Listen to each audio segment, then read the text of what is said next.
Three veteran North Carolina law enforcement members were fired Tuesday after a department vehicle's dash camera footage revealed conversations laced with profanity and racial slurs and discussing the slaughter of black people and the need for the Second Civil War.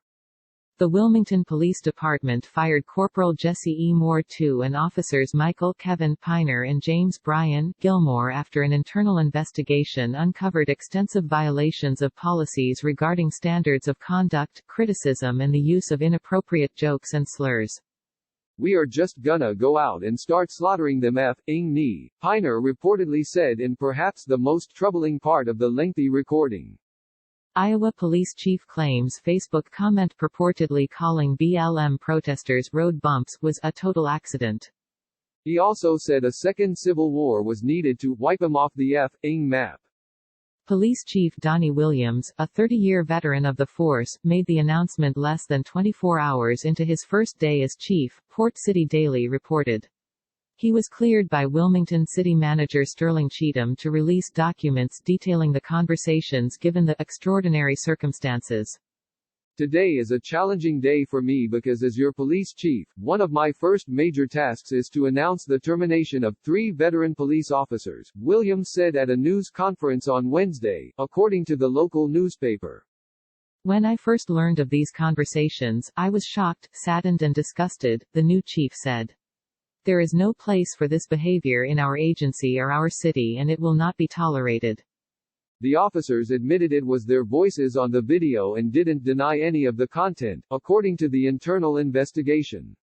When interviewed separately, the officers denied that they were racists and blamed their comments on the stress on law enforcement in light of the protests over the death of George Floyd in police custody in Minneapolis at the end of May.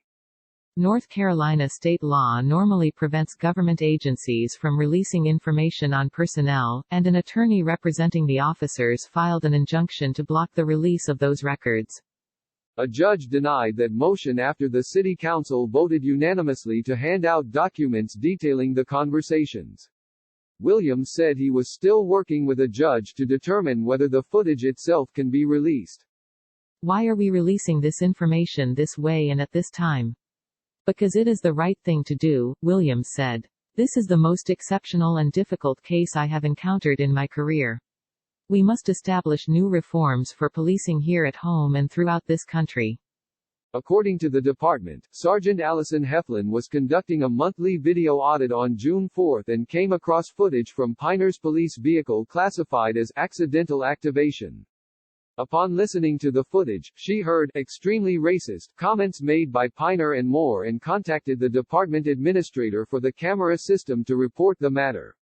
At the 46-minute mark of the video, Piner and Gilmore began talking from their respective cars pulled next to each other, according to the internal investigation. Their conversation eventually turned to the topic of the protests against racism occurring across the nation.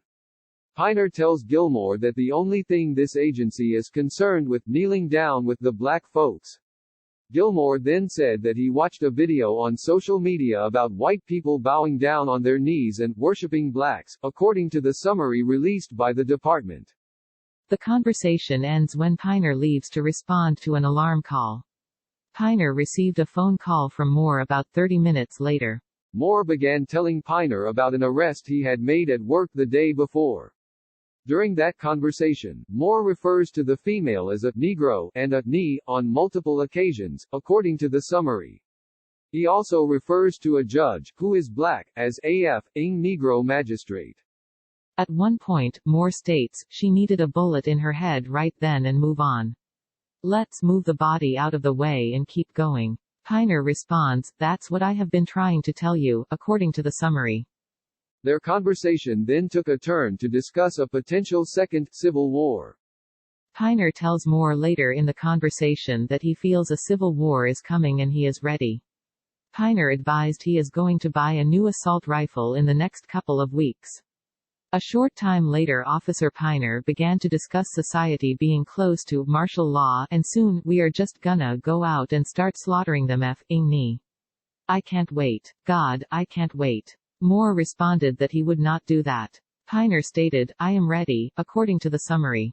Officer Piner then explained to Corporal Moore that he felt society needed a civil war to wipe 'em off the F-ing map. That'll put 'em back about 4 or 5 generations. This comes a month after George Floyd, a black man, died in police custody on May 25 when a white Minneapolis police officer knelt on his neck for nearly 9 minutes while 3 other officers failed to intervene. Click here to get the Fox News app. The video of the incident sparked weeks of protests against police brutality and racial injustice, as well as rioting and looting and violent clashes between demonstrators and officers. The country has seen the destruction and removal of Confederate statues and other historic monuments, as well as calls from Black Lives Matter to defund law enforcement. Williams recommended the 3 officers not be eligible for rehire in Wilmington and reported their behavior to the North Carolina Criminal Justice Training and Standards Commission, which determines whether officers can maintain their state certification.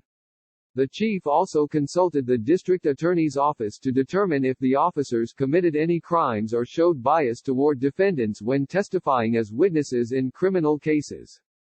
The Associated Press contributed to this report.